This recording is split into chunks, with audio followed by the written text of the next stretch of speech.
More, we're joined by Micah Halpern and Shai, both Middle East analysts, and the perfect people to help us dissect this. Gentlemen, nice to have you with us. Pleasure. Always. So, Micah, from the Israeli perspective, the comments that Israel will now have to pay a higher price in the peace talks with the Palestinians, that's causing some concern in Israel. What could this higher price be, do you think? Well, it should be noted from the outset that they knew that this was on the agenda. They knew it because they knew that the prize of Jerusalem was going to cost something. They don't know what it is, and they still don't know what it is necessarily. But the point is, it's a part of a dialogue and a discussion, and it's a big issue. The bigger issue, though, doesn't connect back to Jerusalem, it connects back to the Palestinians. There's no way to have a conversation if the Palestinians aren't engaging. So It doesn't matter what the prize is going to be. We will get back to the Palestinian angle, but for the time being, Shai, let's focus on the Israelis. Micah saying that recognizing Jerusalem as Israel's capital is a prize, but is it really, when it's a acknowledged, given reality on the ground, and also keeping in mind that the president say the undivided capital of Israel? It's almost the biggest thing since the Balfour Declaration in terms of a foreign power doing something. Israel didn't need the Balfour Declaration to become a state, but it certainly helped. And it's a big symbolic thing. It is Cyrus the Great, Balfour, and now Trump. Honestly, I'm not a big fan of the embassy move personally, but it is a very big deal. It should not be underestimated. I don't know what price Israel could possibly pay that would come close to the value of having that, because the United States is just opening the door to now other countries are moving their embassies. Right. They're talking about moving their embassies. It's a big deal. And Jerusalem, having the embassy in Jerusalem affects the status of the West Bank as well. Do you care to speculate what these concessions that Israel will be asked to make could be? Well, I'm assuming that there are going to be some major releases of Palestinians in Israeli prisons. That would be almost a given.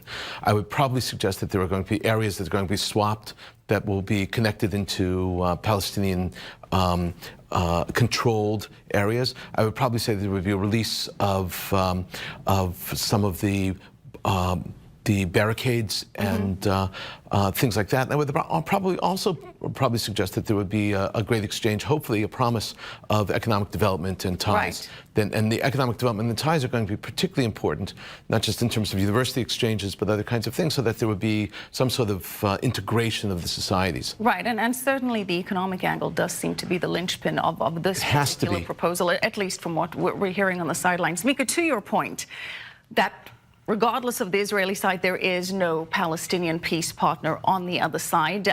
Shai, that's an argument that's been made for a long time, that firstly, there's no unity between the Palestinian Authority, Fatah, and Hamas, so it doesn't count if the PA agrees to something and Hamas doesn't. But that more significantly, perhaps both of these leaders don't actually represent the will of the Palestinian people, and it's to their detriment. And that's a point that John Bolton made in Jerusalem today. Let's take a listen.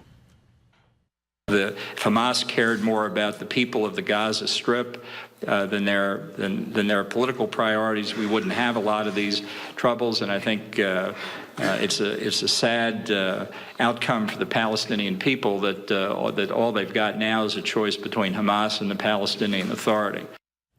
Shai, what are your thoughts? That the Palestinian people are damned because of their leadership? They're damned for a lot of reasons that go back decades. I don't think that Ambassador Bolton or President Trump represent the Palestinians or speak for the Palestinians either. It would be great if the Palestinians spoke for themselves. When the Palestinians do speak for themselves, it doesn't always come out very well. The first Intifada, the second Intifada perhaps, the Palestinians are speaking for themselves. It's not everything the Palestinians do that's against Israel is because they're being pushed by their leadership to do it or forced by their leadership. Palestinians are in a difficult situation. Whoever we blame, they're in a difficult situation. And I don't think there's a lot of love lost for the Israelis on the Palestinian side. Micah? Well, I think that it's very clear that the Palestinians have gotten the short stick from their leadership. There's no question.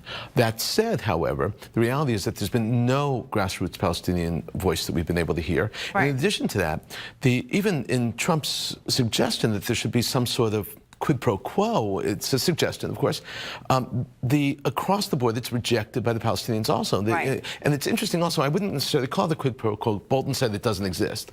The best, actually, Latin phrase is do ut sis, which actually means I will do this for you if you do this for me, as opposed to something for something.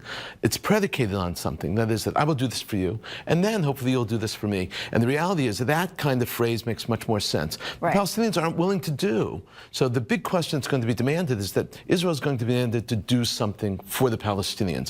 Will that make us move to the next stage? I don't think so. Well, of course, it's also interesting to note that when the Palestinian people in Gaza, at least, Shai, were given some kind of a vote, they voted in Hamas, which very clearly has the mandate of wiping Israel off the map.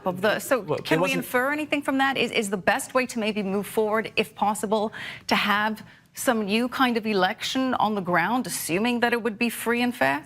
The election that came months after Israel's unilateral disengagement from Gaza, which basically it rewarded Hamas. It rewarded Hamas violence by saying, okay, now you get Gaza. The Palestinians didn't only vote the Hamas as the leaders of the Palestinian Authority in Gaza. Also they won in the West Bank as well. They won the full PA. So when we talk about who represents the Palestinians... In the parliament, though. Yeah, in the parliament, right, in the parliament. But what that means is that the Palestinians have not been given a real opportunity. Not the leadership, meaning Abbas, and not the people. And this idea that Jerusalem is the opening to some new negotiation, the Israelis and the Palestinians are having enough trouble negotiating as it was, for the United States to come in and say, okay, we're taking Jerusalem off the table. But they didn't take it off the table. They handed it to Israel. Well, it's obviously a complicated matter. Certainly not anything we can resolve in this time, but appreciate the perspectives and analysis from both of you. Thank you so much, Micah Halpern and Shai Franklin. Thank you. Sure, we'll have you back to talk further. All right, coming up.